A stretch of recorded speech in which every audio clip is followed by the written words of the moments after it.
Hello students, कैसे आप लोग सभी अच्छे से होंगे, खैरियत से होंगे। Welcome again to frontline nursing classes. आज का जो हमारा टॉपिक है दैट इज शॉक। आज हम इस वीडियो में जानते हैं शॉक के बारे में, इसकी डेफिनेशन क्या है, इसकी क्लासिफिकेशन क्या है, एंड क्लासिफिकेशन के अकॉर्डिंग ही हम इसके कॉजेज पढ़ेंगे, इसके साइंस एंड सिम्टम्स पढ़ेंगे, ठीक है, एंड इसकी मैनेजमेंट पढ़ेंगे। ऑल्सो यहाँ पर हम डायग्नोस्टिक एवेल्युएशन पढ़ेंगे and nursing management. Let's start this video with definition. Definition की अगर हम बात करेंगे, शॉक क्या होता है? It is a life threatening clinical syndrome characterized by inadequate tissue perfusion resulting in cellular hypoxia, impaired metabolism, organ dysfunctioning, and if untreated, multiple organ failure and death। यानी कि ये जो शॉक होता है ये एक लाइफ थ्रेटनिंग क्लिनिकल सिंड्रोम है, यानी कि ऐसी मेडिकल कंडीशन है जिसमें पेशेंट की डेथ भी हो सकती है अगर हम उसको ट्रीट नहीं करेंगे। ठीक है, तो यहाँ पर होता क्या है, यहाँ पर जो हमारे सेल्स होते हैं, जो हमारी बॉडी होती है, ये सेल्स की बनी होती है, एंड इन्हीं टिश्यूज को अगर यहाँ पर oxygen supply and blood supply नहीं मिलेगी, ठीक है, तो उसकी वजह से क्या होगा, ये फंक्शन लॉस कर देंगे। एंड जब ये फंक्शंस लॉस करेंगे उसी को हम क्या बोलते हैं, ऑर्गन डिसफंक्शनिंग। एंड अगर यहां पर हम इसको ट्रीट नहीं करेंगे, टाइम पे इसको ट्रीटमेंट नहीं मिलेगा इस पेशेंट को, तो उसको क्या होगा, मल्टीपल ऑर्गन फेलियर हो जाएगा। यानी कि जो बहुत सारे ऑर्गन है हमारी बॉडी के, वो क्या हो जाएंगे, काम करना बंद कर देंगे। एंड जब वो काम करना बंद कर देंगे तो ऑब्वियसली उसकी क्या होगी, डेथ हो जाएगी। इसीलिए ये जो शॉक होता है ये बहुत क्रिटिकल कंडीशन होती है, बहुत ही सीवियर डिजीज कंडीशन होती है। इसीलिए हम इसको क्या बोलते हैं, लाइफ थ्रेटनिंग क्लिनिकल सिंड्रोम और लाइफ थ्रेटनिंग मेडिकल कंडीशन। ठीक है, तो यहां पर एक्चुअल में क्या होता है, ब्लड सप्लाई हमारे टिश्यूज को नहीं मिलती है, जिसकी वजह से हमारे टिश्यूज, हमारे ऑर्गन्स अच्छे से प्रॉपरली फंक्शन नहीं कर पाते। ठीक है, तो उसी को हम क्या बोलते हैं, शॉक। यह होगी डेफिनेशन ऑफ शॉक। अब हम बात करते हैं क्लासिफिकेशन ऑफ शॉक, यानी कि टाइप्स ऑफ शॉक को हम डिस्कस करेंगे। सबसे पहले कौन सा होता है यहाँ पे, हाइपोवोलेमिक शॉक। हाइपोवोलेमिक शॉक क्या होता है, ठीक है, it is also known as cold shock in which fluid volume decreases. Most common cause is haemorrhage, burn, capillary leakage syndrome, diarrhoea, vomiting और पॉलीयूरिया। हाइपोवोलेमिक शॉक क्या होता है, ठीक है, यहाँ पर पेशेंट के अंदर क्या होता है, फ्लूइड वॉल्यूम डिक्रीज हो जाता है, जिसकी वजह से प्रॉपरली ब्लड सप्लाई हमारे टिश्यूज, हमारे ऑर्गन्स को नहीं मिलती है। ठीक है, एंड आपको पता होना चाहिए ब्लड के जरिए ही हमारे टिश्यूज को, हमारे ऑर्गन्स को क्या मिलता है, न्यूट्रिशन मिलती है, ऑक्सीजन मिलता है। जब यही दो चीजें हमारे टिश्यूज एंड ऑर्गन्स को नहीं मिलेंगे तो उनको एनर्जी नहीं मिलेगी, यानी कि हमारे जो टिश्यूज है, ऑर्गन्स है, वो अपना काम करना बंद कर देंगे। ठीक है, यानी कि वहां पर क्या होगा, ऑर्गन डिसफंक्शनिंग हो जाएगी। एंड ऑर्गन डिसफंक्शनिंग को ही हम क्या बोलते हैं, शॉक बोलते हैं। ठीक है, तो यहां पर जो ऑर्गन डिसफंक्शनिंग हुई है वो किसकी वजह से हुई है, फ्लूइड वॉल्यूम डिक्रीज होने की वजह से हुई है। एंड इसी को हम क्या बोलते हैं, hypovolaemic shock. Most common cause क्या है यहाँ पे, हेमरेज है, बर्न है, जिसको हम बोलते हैं कैपिलरी लीकेज सिंड्रोम। ठीक है, एंड यहाँ पर क्या होगा, डायरिया, वोमिटिंग और पॉलीयूरिया। पॉलीयूरिया क्या होता है, एक्सेसिव अमाउंट में यूरिन पास आउट करना। ठीक है, ये किसके कॉजेज है, हाइपोवोलेमिक शॉक के कॉजेज है। ठीक है, अगर हम साइन एंड सिम्टम्स की बात करेंगे, हाइपोवोलेमिक शॉक के अंदर कौन कौन से सिम्टम्स शो होते हैं। सबसे पहले क्या है, यहाँ पे ट्रकीकार्डिया है, यानी कि हार्ट रेट क्या होगी, बहुत ज्यादा होगी। हाइपोटेंशन हो जाएगा, बीपी क्या होगा हमारा, लो हो जाएगा। कोल्ड एंड कॉमी स्किन होगी, यानी कि जो हमारी स्किन है, ठीक है, वो क्या होगी, ठंडी पड़ जाएगी। ठीक है, क्यों ठंडी पड़ जाएगी, क्योंकि हमारे ऑर्गन्स को, हमारे टिश्यूज को, हमारे सेल्स को अच्छे से ब्लड सप्लाई नहीं मिलती है, जिसकी वजह से हमारी जो स्किन होगी वो क्या होगी, कोल्ड होगी। इसीलिए हम इसको क्या बोलते हैं, कोल्ड शॉक भी बोलते हैं। ठीक है, और क्या होगा यहाँ पे, रैपिड एंड वीक पल्स होगा, ओलिगो यूरिया होगा, और क्या होगा, अल्टर्ड लेवल ऑफ कॉन्शियसनेस होगा। यहाँ पर क्या होगा, क्योंकि हमारे ब्रेन को भी अच्छे से ब्लड सप्लाई नहीं मिलेगी, तो वहां पर हमारा जो ब्रेन है वो अच्छे से फंक्शन नहीं कर पाएगा। इसीलिए यहाँ पर क्या होगा, लेवल ऑफ कॉन्शियसनेस क्या होगी, अल्टर हो जाएगी। ठीक है, यानी कि कंफ्यूजन हो जाएगा, पेशेंट के अंदर कंफ्यूजन्स क्रिएट होंगे। ठीक है, ये हो गए सिम्टम्स ऑफ हाइपोवोलेमिक शॉक। अब हम बात करते हैं पैथोफिजियोलॉजी ऑफ हाइपोवोलेमिक शॉक। यहाँ पर पैथोफिजियोलॉजी क्या है इसकी। सबसे पहले क्या होगा, लॉस ऑफ वॉल्यूम हो जाएगा, यानी कि पेशेंट के अंदर वॉल्यूम ऑफ ब्लड क्या होगा, लॉस हो जाएगा, जिसकी वजह से वीनस रिटर्न क्या होगा, डिक्रीज होगा। यानी जो हमारे पेरिफेरल ऑर्गन्स होंगे, ठीक है, वहां से ब्लड वापस नहीं आएगा कहाँ की तरफ, सेंट्रल बॉडी की तरफ, यानी कि हार्ट की तरफ, ठीक है। तो उसकी वजह से क्या होगा, डिक्रीज प्रीलोड। प्रीलोड क्या होता है, यानी कि जो हमारा हार्ट है, ठीक है, उसको पंप करने से पहले उसके अंदर ब्लड होना चाहिए। यानी कि जो ब्लड का प्रेजेंस होना हमारे चेंबर्स के अंदर बिफोर पंपिंग, उसको हम बोलते हैं प्रीलोड। वो क्या हो जाएगा, डिक्रीज हो जाएगा। एंड जब वो डिक्रीज हो जाएगा, यानी कि कार्डियक आउटपुट भी क्या होगा, डिक्रीज होगा। यानी कि अगर थोड़ा सा ब्लड हमारे चेंबर्स के अंदर प्रेजेंट है, ठीक है, एंड जब हमारा हार्ट पंप करेगा तो वो थोड़ा ही ब्लड पंप करेगा, यानी कि थोड़ा ही ब्लड हमारे टिश्यूज को, हमारे सेल्स को मिलेगा। तो उसी को हम क्या बोलते हैं, डिक्रीज कार्डियक आउटपुट। जब डिक्रीज कार्डियक आउटपुट होगा तो उसी की वजह से क्या होगा, decrease tissue perfusion. And tissue perfusion को, डिक्रीज को ही हम क्या बोलते हैं, शॉक। तो यहां पर जो शॉक हुआ है, ठीक है, वो किसकी वजह से हुआ है, लॉस ऑफ वॉल्यूम की वजह से। इसीलिए यहां पर क्या बोलेंगे हम, हाइपोवोलेमिक शॉक हुआ है पेशेंट को। This is the pathophysiology of hypovolemic shock, ठीक है। अब हम बात करते हैं नेक्स्ट क्लासिफिकेशन की, that is cardiogenic shock. Cardiogenic shock क्या होता है, ठीक है, when heart can not pump enough oxygenated blood to the body due to unhealthy myocardium, pumping failure, cardiac dysrhythmia etcetera, और भी कॉजेज होंगे कार्डियोजेनिक शॉक के, ठीक है। तो कार्डियोजेनिक शॉक क्या होता है, ठीक है, यानी कि यहाँ पर प्रॉब्लम कहाँ पे, हमारे हार्ट के अंदर प्रॉब्लम है, इसीलिए हम इसको क्या बोलते हैं, कार्डियोजेनिक। यानी कि प्रॉब्लम कहाँ पे, हमारे हार्ट के अंदर प्रॉब्लम है, जिसकी वजह से हमारे टिश्यूज को अच्छे से प्रॉपरली ब्लड सप्लाई नहीं मिल पाती है, ठीक है। तो यहाँ पर क्या होता है हार्ट के अंदर, यानी कि हार्ट जो हमारा होता है वो अच्छे से ब्लड को पंप नहीं कर पाता। यानी कि जो ऑक्सीजनेटेड ब्लड है, ठीक है, हमारे लंग्स से आता है, कहां से, पल्मोनरी वीन के थ्रू कहां पे आता है, हमारे लेफ्ट एट्रियम के अंदर, देन लेफ्ट वेंट्रिकल के अंदर, एंड वहां से पंप होता है ब्लड हमारे पूरे बॉडी को। कौन सा ब्लड, ऑक्सीजनेटेड ब्लड। बट यहां पर क्या होता है, हमारा जो हार्ट होता है, यानी कि लेफ्ट वेंट्रिकल होता है, वो अच्छे से ब्लड को पंप नहीं कर पाता, जिसकी वजह से एनफ ऑक्सीजनेटेड ब्लड हमारी बॉडी को नहीं मिल पाता है। एंड उसकी वजह से जो हमारे ऑर्गन्स हैं वो अच्छे से फंक्शन नहीं कर पाते हैं। तो उसी को हम क्या बोलते हैं, शॉक। एंड यहाँ पे प्रॉब्लम कहाँ पे, हमारे हार्ट के अंदर प्रॉब्लम है, तो इसीलिए हम यहाँ पर क्या बोलेंगे, कार्डियोजेनिक शॉक, ठीक है। तो यहाँ पर कौन कौन सी प्रॉब्लम्स हो सकती है जिनकी वजह से कार्डियोजेनिक शॉक हो सकता है। कॉजेज क्या है यहाँ पर, अनहेल्दी मायोकार्डियम, यानी कि मायोकार्डियम लेयर, जो मिडल लेयर होती है, मस्कुलर लेयर होती है, वहां पर कोई प्रॉब्लम है तो हमारा हार्ट अच्छे से ब्लड पंप नहीं कर पाएगा, तो उसकी वजह से क्या हुआ, कार्डियोजेनिक शॉक हो सकता है। नेक्स्ट यहाँ पे क्या, पंपिंग फेलियर, यानी कि हमारा जो हार्ट होता है, ठीक है, वो अच्छे से पंप नहीं कर पाता, ठीक है। यहाँ पर क्या है, प्रॉब्लम है पंपिंग में, जिसकी वजह से एनफ ऑक्सीजनेटेड ब्लड हमारे बॉडी को नहीं मिल पाता है, तो वो क्या करवाता है, कार्डियोजेनिक शॉक। और क्या है यहाँ पे, कार्डियक डिसरिथमिया, इसकी वजह से भी क्या हो सकता है, कार्डियोजेनिक शॉक हो सकता है। ये हो गया हमारा कार्डियोजेनिक शॉक की डेफिनेशन, ठीक है।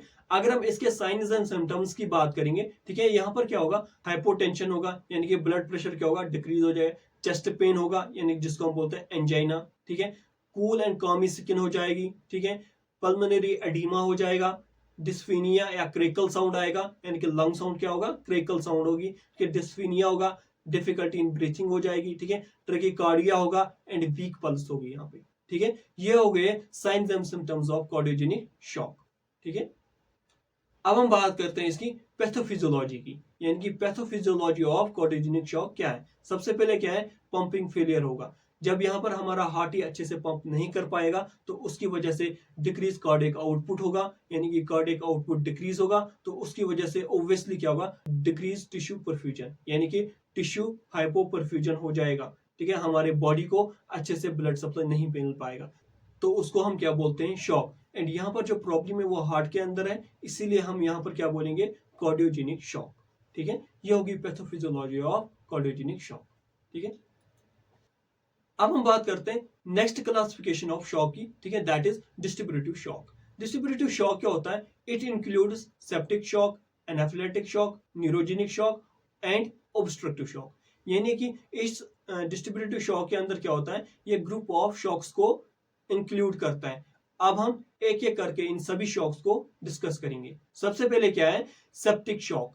सेप्टिक शॉक क्या होता है, this type of shock occurs due to septicaemia, bacteria or autoimmune that cause peripheral vasodilation, यानी कि यहाँ पर क्या होता है, इस शॉक के अंदर सेप्टिसीमिया हो जाता है। सेप्टिसीमिया क्या होता है, ब्लड इन्फेक्शन। यह बैक्टीरिया की वजह से हो सकता है या ऑटो इम्यून की वजह से हो सकता है, यानी कि ब्लड के अंदर, हमारे ब्लड के अंदर इन्फेक्शन हुआ है, ठीक है। तो उसकी वजह से क्या होगा, पेरिफेरल वेजोडाइलेशन, यानी कि जो हमारे पेरिफेरल ऑर्गन्स हैं वहां पर क्या हुआ है, वेजोडाइलेशन हुई है एंड ब्लड जो है वो लॉस हुआ है, ठीक है, इनटू इंटरस्टिशियल स्पेस। एंड जो वीनस रिटर्न है वो क्या हुआ है, डिक्रीज हुआ है। एंड जब वीनस रिटर्न डिक्रीज होगा, ठीक है, तो कार्डियक आउटपुट डिक्रीज होगा। जब कार्डियक आउटपुट डिक्रीज होगा तो टिश्यू परफ्यूजन क्या होगा, डिक्रीज हो जाएगा। एंड यहाँ पर प्रॉब्लम कहाँ पे है, ब्लड के अंदर है, यानी कि सेप्टिसीमिया हुआ है यहाँ पे, ठीक है। तो इसीलिए हम इस शॉक को क्या बोलते हैं, सेप्टिक शॉक बोलते हैं। This is the definition of septic shock.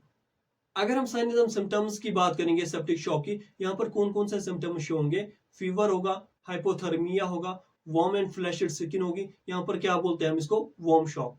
अगर आपको याद होगा, इससे पहले जो हमने दो क्लासिफिकेशन पढ़ी थी, hypovolemic shock and cardiogenic shock, वहां पर मैंने बताया था वहां पर क्या है, कोल्ड एंड कामी स्किन होगी। बट यहाँ पे क्या होगा, सेप्टिक शॉक के अंदर वार्म शॉक होगा, यानी कि हमारी जो बॉडी होगी वो क्या होगी, वार्म होगी। यहाँ पर जो टेम्परेचर, बॉडी टेम्परेचर भी होगा वो क्या होगा, डिक्रीज होगा, हाइपोथर्मिया होगा, ठीक है।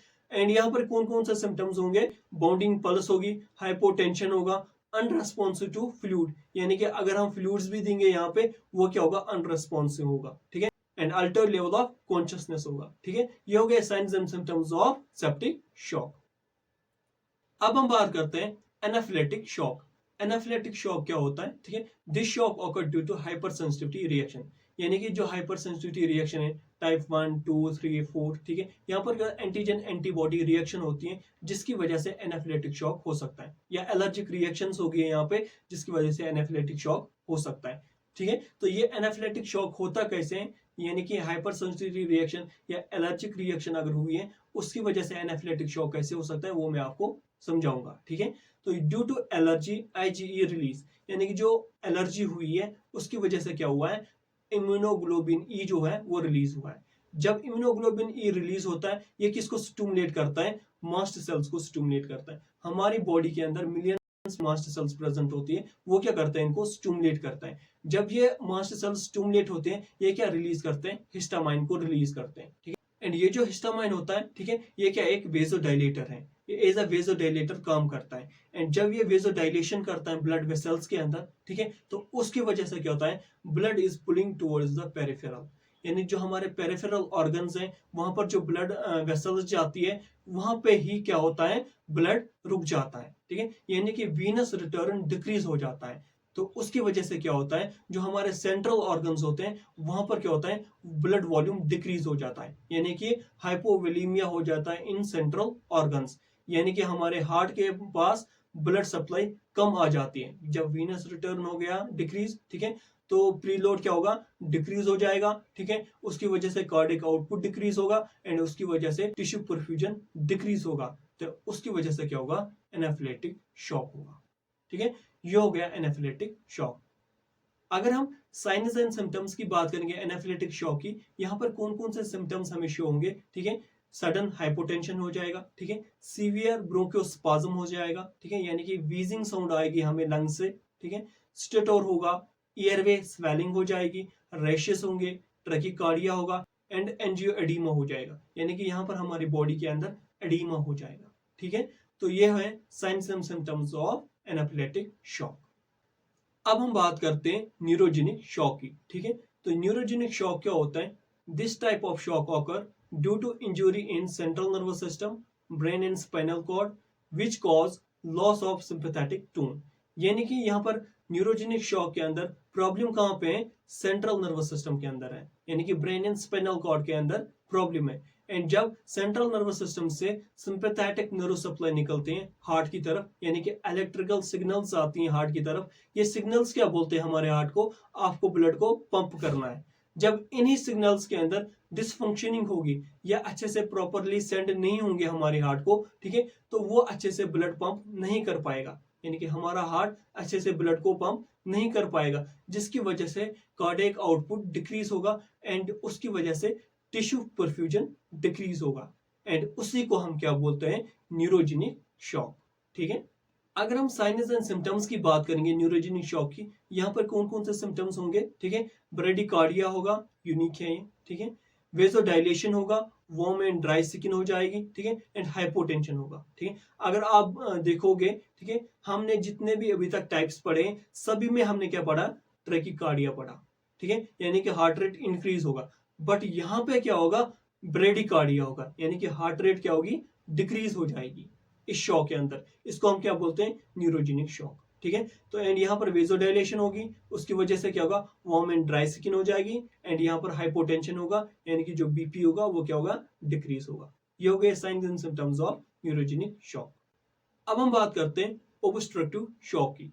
ओब्स्ट्रक्टिव शॉक क्या होता है, in this shock there is physical obstruction of blood flow to the heart, यानी कि जो ब्लड सप्लाई होती है हमारे हार्ट को, उसके अंदर प्रॉब्लम है, उसके अंदर ऑब्स्ट्रक्शन हुई है, जिसकी वजह से हमारा हार्ट अच्छे से फंक्शन नहीं कर पाएगा। एंड उसी को हम क्या बोलते हैं, ऑब्स्ट्रक्टिव शॉक बोलते हैं। जैसे एग्जांपल्स क्या है, पेरिकार्डिटिस हो गया, ठीक है, या पेरिकार्डियल इफ्यूजन हो गया, पल्मोनरी एम्बोलिज्म हो गया, या टेंशन न्यूमोथोरैक्स हो गया।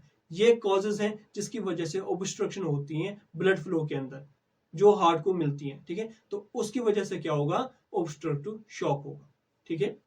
अगर हम इसके साइंस एंड सिम्टम्स की बात करेंगे तो यहाँ पर कौन कौन से सिम्टम्स हमेशा होंगे, सीवियर डिस्पिनिया होगा, ठीक है, यानी कि सीवियर डिफिकल्टी इन ब्रीथिंग होगी। हाइपोटेंशन होगा, यानी कि बीपी जो होगा वो डिक्रीज हो जाएगा, ठीक है। और क्या होगा, जुगुलार वेन डिस्टेंशन होगा, ठीक है। तो यहाँ जो हमारे जुगुलार वेन होगी वो क्या होगी, एक्सटेंड हो जाएगी।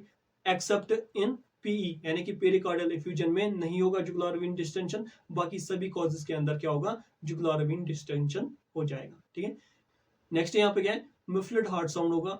एंड यहाँ पर क्या होगा, डिक्रीज ब्रेथ साउंड, ठीक है, यानी कि जो न्यूमोथोरैक्स हुआ है, यहाँ पे टेंशन न्यूमोथोरैक्स हुआ है, उसकी वजह से क्या होगा, डिक्रीज ब्रेथ साउंड होगा, यानी कि जब हम सांस लेते हैं तो वहां पर क्या, साउंड डिक्रीज हो जाएगी, वो साउंड हमें सुनाई नहीं देगी। क्यों, क्योंकि टेंशन न्यूमोथोरैक्स की वजह से, ठीक है। ये हो गए सिम्टम्स ऑफ ऑब्स्ट्रक्टिव शॉक। अब हम बात करते हैं स्टेजेस ऑफ शॉक। 4 स्टेजेस होती है यहाँ पे, एक एक करके हम इनको डिस्कस करेंगे। सबसे पहले क्या है, इंशनल स्टेज, जिसको हम बोलते हैं फर्स्ट स्टेज, ठीक है। In this stage cell switch to anaerobic metabolism and lactic acid production begins, यानी कि यहाँ पर क्या होता है, जो सेल्स के अंदर हाइपोक्सिया हुआ है, ठीक है, तो यहाँ पर उसकी वजह से हमारी जो सेल्स हैं वहां पर क्या करेंगे, वो एनारोबिक मेटाबॉलिज्म करेंगे, ठीक है। एनारोबिक मेटाबॉलिज्म क्या होता है, metabolism in absence of oxygen, उसको हम बोलते हैं एनारोबिक मेटाबॉलिज्म। एंड यहाँ पर क्या होगा, उसकी वजह से लैक्टिक एसिड प्रोडक्शन स्टार्ट होने लगेगा, ठीक है, तो उसको हम बोलते हैं इंशनल स्टेज। नेक्स्ट यहाँ पे क्या है, कंपनसेटरी स्टेज। इसका मतलब क्या होता है कि हमारी बॉडी कंपनसेट करने लगती है इन सिम्टम्स को ठीक करने के लिए। जैसे in this stage body tries to maintain blood pressure, tachycardia, tachypnea and also activation of RAS mechanism, sodium and water retention. यानी कि इस स्टेज के अंदर क्या होता है, हमारी जो बॉडी होती है वो ट्राई करती है, वो कोशिश करती है मैं ब्लड प्रेशर को मेंटेन कर सकूं, ट्रैकिकार्डिया, ट्रैकिफीनिया को मेंटेन कर सकता हूं। एंड ऑल्सो यहाँ पर क्या होता है, एक्टिवेशन ऑफ रॉस मैकेनिज्म। ये रॉस मैकेनिज्म क्या होता है, इसकी वजह से सोडियम एंड वाटर रिटेंशन होता है ताकि हाइपोवोलेमिक शॉक ना हो, ठीक है। ये कंपनसेटरी स्टेज होती है, ठीक है। ये हो गई सेकंड स्टेज। नेक्स्ट हम बात करते हैं प्रोग्रेसिव स्टेज की, यानी कि थर्ड स्टेज ऑफ शॉक। इस स्टेज के अंदर क्या होता है, in this stage the compensation fail, patient have hypotension, metabolic acidosis, organ dysfunctioning. इस स्टेज के अंदर क्या होता है, जो हमारा कंपनसेटरी मैकेनिज्म होता है हमारी बॉडी का, वो फेल हो जाता है, यानी कि हमारी बॉडी अब इसको मेंटेन नहीं कर पाती है, इसको कंपनसेट नहीं कर पाती है। तब यहाँ पर क्या होता है, पेशेंट को हाइपोटेंशन हो जाता है, ठीक है। एंड यहाँ पर मेटाबॉलिक एसिडोसिस हो जाता है। एंड यहाँ पर जो ऑर्गन डिसफंक्शनिंग है वो स्टार्ट होने लगता है, यानी कि जो हमारे ऑर्गन्स हैं वो डिसफंक्शनिंग स्टार्ट होने लगती है, ठीक है। इसी को हम क्या बोलते हैं, प्रोग्रेसिव स्टेज, यानी कि third stage of shock. Next यहाँ पे क्या है, रिफ्रैक्टरी स्टेज, जिसको हम बोलते हैं फोर्थ स्टेज या लास्ट स्टेज ऑफ शॉक, ठीक है। इस स्टेज के अंदर क्या होता है, this stage of shock is irreversible stage in which patient have multiple organ failure और डेथ लाइकली। यहाँ पर क्या होता है, इस स्टेज के अंदर ये इरिवर्सिबल स्टेज है, यानी कि जो सेल्स को हाइपोक्सी हुआ है, यानी कि जो सेल डेथ हुई है, ठीक है, वो इरिवर्सिबल है, अब उनको हम ठीक नहीं कर सकते, ठीक है। एंड यहाँ पर क्या होता है, मल्टीपल ऑर्गन फेलियर हो जाता है, जो हमारे ऑर्गन है जैसे हार्ट हो गया, लंग्स हो गया, ठीक है, लीवर हो गया, ठीक है। ये जो सारे ऑर्गन्स हैं ये अपना काम करना बंद कर देते हैं, ठीक है। एंड उसकी वजह से पेशेंट की डेथ भी हो सकती है, लाइकली डेथ, यानी कि मोस्टली क्या होते हैं चांसेस होते हैं यहाँ पे डेथ होने के पेशेंट के। ये हो गए स्टेजेस ऑफ शॉक। अब हम बात करेंगे डायग्नोसिस ऑफ शॉक, यानी कि कौन कौन सा ऐसे टेस्ट है जिनसे हम डायग्नोज कर सकते हैं शॉक को, ठीक है। सबसे पहले क्या है एबीजी एनालिसिस, यानी कि आर्टेरियल ब्लड गैस एनालिसिस। आप मेरे चैनल पे जाओ, वहां पर मैंने एबीजी एनालिसिस पे फुल वीडियो बना के रखा है एंड फुल डिटेल में समझाया हुआ है, ठीक है। नेक्स्ट यहाँ पे क्या CBC complete blood count test करेंगे, ठीक है। इलेक्ट्रोलाइट चेक करेंगे, सीवीपी चेक करेंगे, central venous pressure, ECG check करेंगे, चेस्ट एक्सरे करेंगे, ठीक है। एंड ब्लड कल्चर करेंगे, यानी कि सेप्सिस तो नहीं, यानी कि मैंने बताया था सेप्टिक शॉक। वहां पर क्या होता है ब्लड के अंदर क्या होता है बैक्टीरिया की वजह से या ऑटोइम्यून की वजह से वहां पर क्या होता है इन्फेक्शन हो सकता है, उसकी वजह से शॉक हो सकता है। इसीलिए हम यहाँ पर क्या करेंगे ब्लड कल्चर करेंगे, यहाँ पर सेप्सिस तो नहीं है, यानी कि सेप्टिसीमिया तो नहीं है, ठीक है। उसको आइडेंटिफाई करने के लिए हम ब्लड कल्चर करेंगे, ठीक है। नेक्स्ट यहाँ क्या है सीवीपी, सेंट्रल वीनस मॉनिटरिंग करेंगे हम। सेंट्रल वीनस प्रेशर होता है, ठीक है। ये नॉर्मल कितना होता है 8 to 12 सेंटीमीटर ऑफ H2O, ठीक है। नेक्स्ट यहाँ पे क्या है मैप। मैप क्या होता है mean arterial pressure. Mean arterial pressure हम कैसे निकालते हैं, इसका फॉर्मूला है twice into diastolic blood pressure plus systolic blood pressure divide by 3, यानी कि सिस्टोलिक प्रेशर होगा उसको हमें 2 के साथ मल्टीप्लाई करना है, प्लस क्या करना है सिस्टोलिक प्रेशर जितना भी होगा उसको प्लस करना है उसके साथ, ठीक है। एंड उन दोनों को क्या करना है हमें डिवाइड करना है 3 के साथ। वहां पे हमें क्या आएगा मीन आर्टेरियल प्रेशर आएगा, ठीक है। तो ये हम डायग्नोज हैं, इनसे हम डायग्नोज कर सकते हैं शॉक को, ठीक है। अब हम बात करते हैं मैनेजमेंट ऑफ शॉक, यानी कि ट्रीटमेंट ऑफ शॉक। एंड ये जो ट्रीटमेंट है ये भी अकॉर्डिंग टू टाइप्स होगा। मैंने पहले ही बताया था जो क्लासिफिकेशन हम पढ़ेंगे उसी के अकॉर्डिंग हम ट्रीटमेंट भी करेंगे। सबसे पहले यहाँ पे क्या है हाइपोवोलेमिक शॉक। हाइपोवोलेमिक शॉक मतलब क्या होता था, यानी कि जो ब्लड वॉल्यूम है वो क्या हुआ है डिक्रीज हुआ है। तो यहाँ पर हम क्या ट्रीटमेंट करेंगे फ्लूइड रिप्लेसमेंट थेरेपी देंगे, यानी कि आइसोटोनिक सोल्यूशन हम यूज करेंगे यहाँ पे 0.9% NS या RL हम यूज करेंगे, यानी कि जो ब्लड वॉल्यूम डिक्रीज हुआ है उसको ठीक कर सके, उसको नॉर्मल कर सके, ठीक है। या यहाँ पर हम क्या कर सकते हैं कोलाइटिस लगा सकते हैं, ब्लड ट्रांसफ्यूजन कर सकते हैं या फ्रेश फ्रोजन प्लाज्मा लगा सकते हैं, ठीक है। FFP जिसको हम बोलते हैं, ठीक है। ये हम पेशेंट को फ्लूइड्स लगा सकते हैं, उसकी वजह से जो ब्लड वॉल्यूम होगा वो क्या होगा नॉर्मल होगा। एंड यहाँ पर हम पेशेंट को ऑक्सीजन थेरेपी भी दे सकते हैं, ठीक है। ये होगा treatment of hypovolemic shock. Next हम बात करते हैं कार्डियोजेनिक शॉक। अब यहाँ पर क्या ट्रीटमेंट होगा, सबसे पहले यहाँ पर क्या करना है ऑक्सीजन थेरेपी देनी है, ठीक है। ऑक्सीजन लगाना है पेशेंट को। नेक्स्ट यहाँ पे क्या है डायूरेटिक्स देने हैं फॉर पल्मोनरी एडिमा। यहाँ पर पल्मोनरी एडिमा हुआ है उसको कम करने के लिए हम यहाँ पर क्या देंगे डायूरेटिक्स देंगे, ठीक है। आइनोट्रॉप्स देंगे यानी कि डोपामाइन देंगे या डिजॉक्सिन देंगे, ठीक है। वेसोप्रेशन देंगे, ठीक है, यानी कि नॉर एपिनेफ्रिन देंगे यहाँ पे, ठीक है। और क्या कर सकते हैं यहाँ पे ट्रीटमेंट अंडरलाइन कॉजेज, यानी कि जो कॉजेज मैंने बताए थे कार्डियोजेनिक शॉक के उनके अकॉर्डिंग हम ट्रीटमेंट करेंगे, ठीक है। अगर आप मेरे चैनल पे जाओगे जितने भी कॉजेज मैंने बताए थे मोस्टली मैंने वो डिस्कस किए हैं अपने चैनल पे, ठीक है। जैसे यहाँ पर क्या है मायोकार्डियल इन्फ्रेक्शन हुआ है जिसको हम बोलते हैं MI, ठीक है, यानी कि कार्डियक प्रॉब्लम है, कार्डियक मसल्स के अंदर प्रॉब्लम है, ठीक है। तो यहाँ पर क्या है एंजाइनोप्लास्टी हम कर सकते हैं किसके लिए फॉर MI के लिए। ये हो गया treatment of cardiogenic shock. Next यहाँ पे क्या है सेप्टिक शॉक, यानी कि ब्लड इन्फेक्शन हुआ है उसकी वजह से शॉक हुआ है, उसका ट्रीटमेंट क्या होगा यहाँ पर हम ब्रॉड सेप्टम एंटीबायोटिक्स देंगे, यानी कि एंटीबायोटिक देंगे यहाँ पे बैक्टीरिया को खत्म करने के लिए। IV फ्लूइड्स लगाएंगे एंड वेसोप्रेशन देंगे यहाँ पे, नॉन एपिनेफ्रिन देंगे यहाँ पे हम, ठीक है। एंड ऑक्सीजन थेरेपी देंगे हम यहाँ पे पेशेंट को, ठीक है। ये होगी मैनेजमेंट ऑफ सेप्टिक शॉक।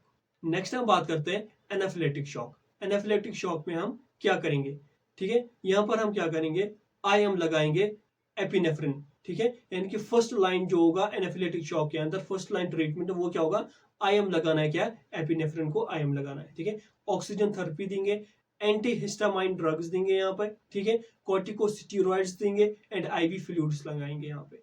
ये होगी management of anaphylactic shock.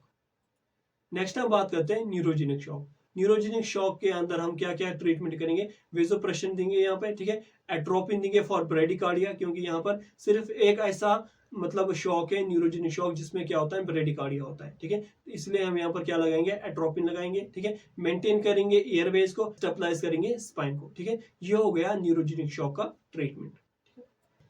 Next हम बात करते हैं ऑब्स्ट्रक्टिव शॉक की, ठीक है। यहाँ पर जो ट्रीटमेंट होगा वो भी क्या होगा, अंडरलाइन ऑब्स्ट्रक्शन के अकॉर्डिंग ही होगा, यानी कि जिस कॉज की वजह से ऑब्स्ट्रक्शन हुआ है उसके अकॉर्डिंग उसका ट्रीटमेंट होगा, ठीक है। जैसे यहाँ पर क्या है, टेंशन न्यूमोथोरैक्स हुआ है, उसकी वजह से ऑब्स्ट्रक्शन हुई है, यानी कि उसकी वजह से ऑब्स्ट्रक्टिव शॉक हुआ है, तो उसका ट्रीटमेंट क्या होगा, यहाँ पर नीडल डिकम्प्रेशन करेंगे हम, ठीक है। या कार्डियक टेम्पोनेट की वजह से ऑब्स्ट्रक्टिव शॉक हुआ है तो उसका ट्रीटमेंट क्या होगा, पेरिकार्डियो सेंटेसिस करेंगे हम यहाँ पे, ठीक है। या पेरिकार्डियल इफ्यूजन हुआ है तो उसका ट्रीटमेंट क्या है, यहाँ पे थ्रोम्बोलिटिक्स देंगे या एंटीकोगुलेंट्स देंगे। तो ये हो गए ट्रीटमेंट ऑफ ऑब्स्ट्रक्टिव शॉक। अब हम बात करते हैं नर्सिंग मैनेजमेंट ऑफ शॉक, यानी कि नर्स की रेस्पॉन्सिबिलिटीज क्या होंगे इस मेडिकल कंडीशन के अंदर, शॉक के अंदर, ठीक है। सबसे पहले यहाँ पर क्या है, maintain Airways and give high flow oxygen, यानी कि यहाँ पर क्या करना है, नर्स को पेशेंट के एयरवेज को मेंटेन करके रखना है and high flow oxygen patient को लगाना है, ठीक है। नेक्स्ट यहाँ पर क्या है, स्टैब्लिश करना है 2 लार्ज बॉडी आईवी लाइंस, यानी कि आईवी लाइंस को मेंटेन करके रखना है, यानी कि हाई फ्लूइड्स देने हैं पेशेंट को, ठीक है। एंड यहाँ पर क्या करना है, मॉनिटर करना है वाइटल एवरी 5 to 15 मिनट्स, यानी कि एवरी 15 मिनट्स के अंदर अंदर हमें क्या करना है, वाइटल्स को चेक करना है, ठीक है। एंड यहाँ पर क्या करना है, मेजर करना है यूरिन आउटपुट आवरली, ठीक है। यहाँ पर क्या करना है हमें, यानी कि पेशेंट का जो यूरिन आउटपुट है 1-1 घंटे बाद क्या करना है, हमें चेक करना है, मॉनिटर करना है। नेक्स्ट यहाँ पे क्या है, पोजीशन पेशेंट, यानी कि अब हम यहाँ पे पेशेंट को कौन सी पोजीशन दे सकते हैं, ठीक है। यहाँ पर spine position with legs elevated, यानी कि पेशेंट को क्या करना है, स्पाइन पोजीशन में लिटाना है, बट यहाँ पर उसकी लेग्स को क्या करना है, एवेलुएट करके रखना है। उससे क्या होगा, जो वीनस रिटर्न होगा वो क्या होगा, इंक्रीज होगा। बट यहाँ पर अगर पेशेंट कंट्रा इंडिकेटेड नहीं है, किसके लिए, इस पोजीशन के लिए, ठीक है, फिर हम ये पोजीशन दे सकते हैं, ठीक है। नेक्स्ट यहाँ पे क्या है, एसेस करना है फॉर ब्लीडिंग, ठीक है। यहाँ पर कोई ब्लीडिंग तो नहीं हो रही है, ठीक है। एलर्जिक साइंस तो नहीं है, यहाँ पर पेशेंट को एलर्जी तो नहीं हुआ है, या इन्फेक्शन तो नहीं है, यानी कि ब्लड इन्फेक्शन तो नहीं है, ठीक है। ये हमें चेक करना है। ये कौन चेक करेगी, नर्स चेक करेगी, ठीक है। एंड यहाँ पर क्या करना है, प्रोवाइड करना है इमोशनल सपोर्ट, ठीक है, यानी कि साइकोलॉजिकल सपोर्ट, इमोशनल सपोर्ट यहाँ पर पेशेंट को प्रोवाइड करना है, ठीक है। ये होगी नर्सिंग मैनेजमेंट ऑफ शॉक। इसी के साथ आज का जो हमारा टॉपिक है वो कंप्लीट होता है। Thank you for watching frontline nursing classes. Video को लाइक करो, शेयर करो एंड चैनल को सब्सक्राइब करो। मिलते हैं अगले वीडियो में, तब तक के लिए अल्लाह हाफिज, अस्सलाम वालेकुम।